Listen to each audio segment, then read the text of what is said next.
back of my right foot and cracked the tabby's neck. Blood on the softest, warm, want to rub your face in it, orange fur, scrambling, fuzzy legs. Panic, panic, panic, and nothing to be done. My love of cats comes from my Aunt Peg. My mother likes animals well enough, but an adorable kitten can't rival even an ugly baby. My father likes having a cat willing to kill bunnies that nest in our yard. My brother and sister, well, they're dog lovers.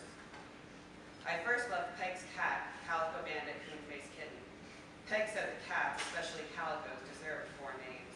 Calico was named for her fur, the quilt of color, and for the black stripe across her eyes, like a bandit's mask or a raccoon's face. Calico was older than me, and she was my first exercise at gentleness. I wanted to hold her, to carry her tight to my chest, to squeeze her thick tail. When she got to be almost 20 years old, I remember thinking, this is how frailty feels. The same feeling when I used to touch my great-grandma's 90-year-old hand, the skin soft like cake frosting, the bones underneath no more substantial than cattail. I've never seen a dead cat. I've always been ushered away while the animal dies. I shouldn't say always, because it's only happened twice, but I say always because it gives permanence to my guilt. I have always loved cats, but behind my love is shame, hiding like money small in the barn. As a girl, I had a keen sense of justice with the same stock of cruelty as most children. I remember praying aloud and braying at my cousin, trying to stop him from melting the flies on my parents' screened-in porch. It was so wrong, so typical but wrong. My memory must be ignoring instances when I was skipping down the sidewalk, and instead of kicking rocks or the spiny balls of sweet gum trees, I stomped caterpillars. I know I swatted flies. I massacred my kitchen's cockroach civilizations. The kitten that I killed was a loner from a friend of my dad's. I was 5 years old and I had been pestering my family to get a cat. My parents explained it all up front, how we were just going to be keeping Max for a while. But he was mine, I knew, a trial for me. For my 9th birthday, Peg took me to a house to view adoptable kittens and I picked a calico. I was in love with her white belly, with the patches of orange and black dappled along her spine. I named her Beauty Lady Rose Kitten, like a surrogate daughter for Calico. I didn't know then that calicos are notoriously capricious, willful creatures, true cats among cats. Months later, my mom sat me down to tell me that she had cancer. Beauty stood on my lap, paws on my chest, licking the tears from my face. I remember that even in my dawning grief, I was relieved that at least for once, my cat was showing me that she actually loved me. I tried to hug her and she ran away. A few years later, Beauty got hit by a car. I had an image of her in my mind, of her dead body lying on the low stone wall at the back of our driveway, but that makes no sense. If she got hit by a car, wouldn't she be in the street? Who moved her? Was there blood? Starting the next day, I wore black to school for a week. Looking back, this decision to publicly mourn strikes me as over the top. It's not like this was my first experience with death. Even after Max, there were distant relatives and friends of my parents, a long, blurry reel of indistinguishable Catholic funerals. Still, what isn't over the top about a 12-year-old? At that age, I was utterly boy crazy, with clipped photos of celebrities taped all over the walls of my bedroom. One day in that room, I remembered my mother's cervical cancer from years before. I always remembered the facts, of course. Mom got pregnant, Mom got cancer, Mom got better, and I stayed the youngest child. I remember Mom sitting instead of kneeling at Mass, hearing our names to call for intentions and seeing it in our parish bulletin, the goulash and casseroles and lasagna that filled our freezer. But I had forgotten something else, something more primal, the actual fear of loss. I had forgotten that I could have been 13 years old without a mother. I sat on the bed and cried, and my sister heard me. She came into the room and asked me to talk about it. I tried to tell her how I felt, looking away, looking at all those pictures of stupid men I'd never meet, never get the chance to love.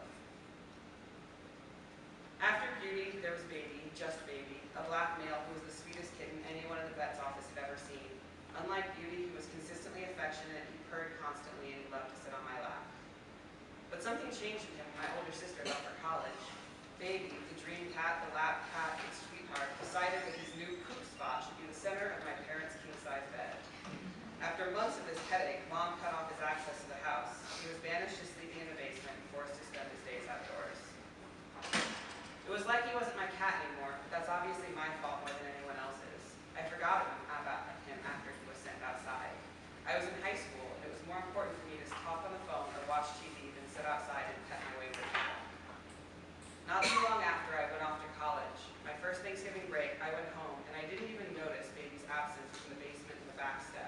It wasn't until much later that I finally asked, "Where's baby?" My outrage had little currency at the dinner table. Mom had taken over food, water, and litter box duties years ago. My lag in realizing baby's absence didn't help a self-righteous position. I never got a straight answer, though, about what happened to him. He was dragged away by wild dogs, my mom teased me.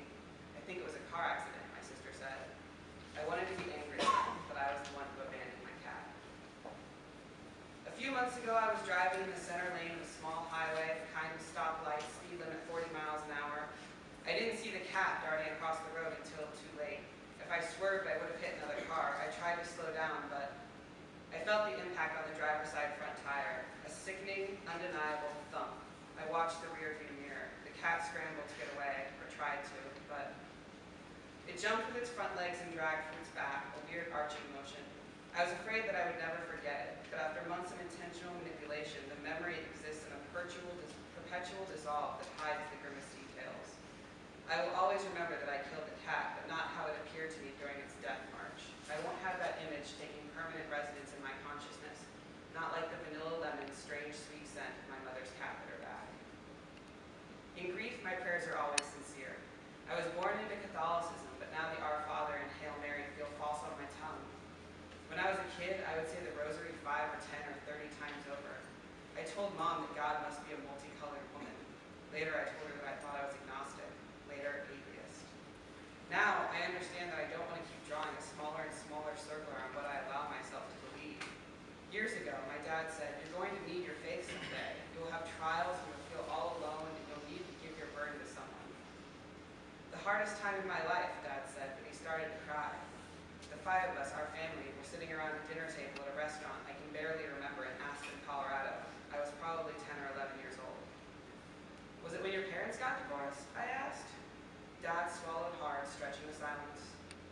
"No, it was when your mom got sick." Then he told us some more about the importance of faith, but I don't remember that part. I was probably unremembering while he was talking, repeating the awkward, strained exchange in my head over and over, turning it into a new narrative. I am so naive, so stupid. How could I forget? Of course it was when Mom got sick. Why don't I ever understand things? I have another calico now, Mississippi River Magnolia Root. I adopted her after my first year living alone in New Orleans, after my first great heartbreak. I woke up sobbing in the night and decided I needed someone new to love.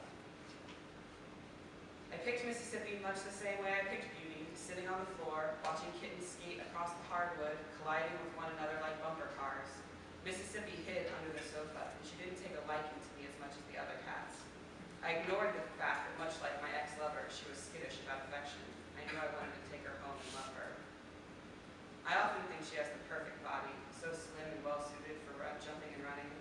Her patchwork fur draws compliments from strangers. I've never seen markings like that before. I smiled humbly, as if I had anything to do with it. I love her as if it's penance. During my sacrament of first reconciliation, I confessed that I was sometimes sort of mean to Beauty. I said, "She makes me mad and I push her or kick her." The priest forgave me, but he told me to try to stop and to give the cat an extra treat. I can play rough with Mississippi too. She's a scratcher and a biter, and she needs someone to antagonize. The difference is, when she meows and bites and scratches me, she's purring. She likes to play, I think. I hope at least. I give her, probably for her taste, too much affection. I think it's important to spend 15 minutes stroking her, caressing her chin, scratching behind her ears. I make my fingers light and gentle, like how I was first taught to pet calico, just grazing the fur of her temples back and forth against her brow. She needs love,